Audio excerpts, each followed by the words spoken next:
Bonjour à tous, alors avant de commencer cette vidéo, je tenais à remercier toutes les personnes qui viennent de la chaîne de Punisher et Punisher lui-même. Pour ceux qui ne sont pas au courant, j'ai eu la chance de participer à l'une des vidéos de Punisher et ça m'a permis de gagner un petit peu en visibilité et donc de gagner quelques abonnés. Donc merci à vous d'être venu faire un petit tour sur ma chaîne YouTube et j'espère que tout ça vous plaît.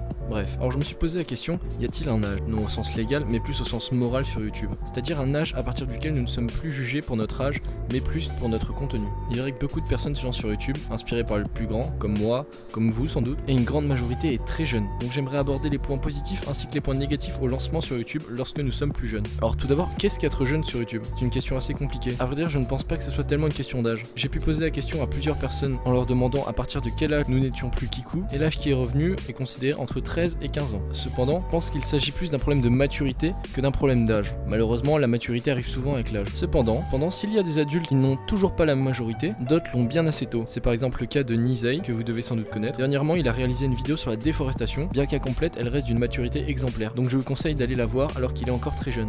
Alors la vraie question, à quel âge faut-il commencer YouTube? Y a-t-il un âge à partir duquel nous pouvons nous lancer sans aucun problème? Alors pour parler de ce sujet, je vais me servir de mon expérience personnelle. Tout d'abord, ce qu'il faut savoir, c'est que plus vous allez vieillir, prendre en expérience, plus votre ancien contenu va vous déplaire. C'est notamment le cas de Cyril, un cas super connard, qui déteste son ancien pseudo, ou encore du Roi des Rats dans une vidéo qu'il vient de sortir, dans laquelle il nous montre qu'il ne peut plus supporter son ancien contenu.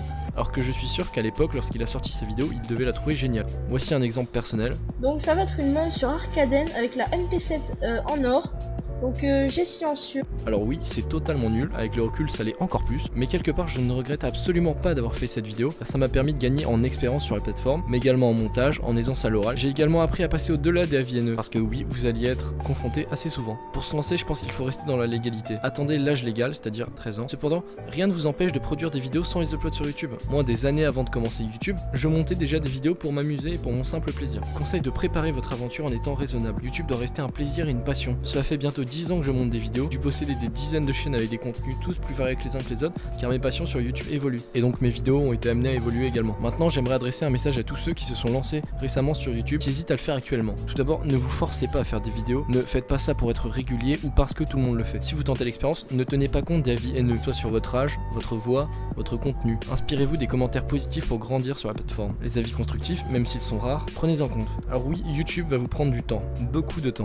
Et j'ai envie de vous inciter quelque part, si vous croisez des personnes plus jeunes que vous sur la plateforme, au lieu de vous moquer d'elles alors que vous êtes passé par là, je vous invite à les aider. C'est pourtant très simple, juste laisser un commentaire pour les aider. C'est ce que j'essaie de faire au quotidien à travers des commentaires, mais également mes critiques de chaîne pour vous améliorer. Alors oui, l'âge joue un rôle dans notre contenu et donc dans la vie des gens. L'âge reste un sujet délicat car il va modifier la vie des personnes. Si j'avais un conseil à vous donner pour éviter les mauvais commentaires et les mauvaises surprises, je vous conseille de prendre du recul sur vos vidéos en vous disant: est-ce que cette vidéo, je pourrais la montrer à mes parents? C'est pourtant très simple. Et si vous êtes capable de montrer votre vidéo en vous disant: je suis fier de mon contenu, je peux le montrer à mes parents, alors n'hésitez pas, foncez, votre vidéo est prête pour aller sur YouTube. Bref, c'est tout pour cette analyse, j'avais pas grand chose à dire sur le sujet, même si je le trouve très intéressant. Je vous invite à me donner votre point de vue sur le sujet en commentaire, et c'est pas parce que vous êtes plus jeune que vous ferez du moins bon contenu. Avant de terminer cette vidéo, je tenais à vous informer que j'avais créé un compte Twitter pour la chaîne, et que j'ai également Discord. Je me suis créé un profil spécialement pour la chaîne YouTube, et j'ai également créé un serveur pour discuter entre nous, que vous soyez youtubeur critique ou non. Bref, je vous invite à me rejoindre parce que je suis actuellement tout seul sur mon serveur.